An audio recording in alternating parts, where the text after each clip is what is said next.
महाशिवरात्रीसाठी 12 ज्योतिर्लिंगांपैकी 5वं ज्योतिर्लिंग असलेल्या परळी इथल्या वैद्यनाथ मंदिराला आकर्षक अशी रोषणाई करण्यात आलेली आहे।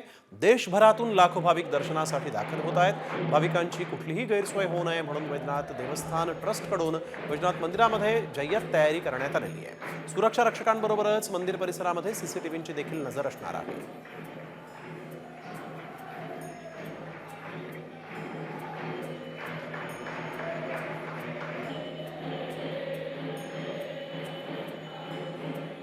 महाशिवरात्रीसाठी 12 ज्योतिर्लिंगांपैकी 5वं ज्योतिर्लिंग असलेल्या परळी इथल्या वैद्यनाथ मंदिराला आकर्षक अशी रोषणाई करण्यात आलेली आहे। देशभरातून लाखो भाविक दर्शनासाठी दाखल होत आहेत। भाविकांची कुठलीही गैरसोय होऊ नये म्हणून वैद्यनाथ देवस्थान ट्रस्टकडून वैद्यनाथ मंदिरामध्ये जय्यत तयारी करण्यात आलेली आहे। सुरक्षा रक्षकांबरोबरच मंदिर परिसरामध्ये सीसीटीव्हीची देखील नजर असणार आहे।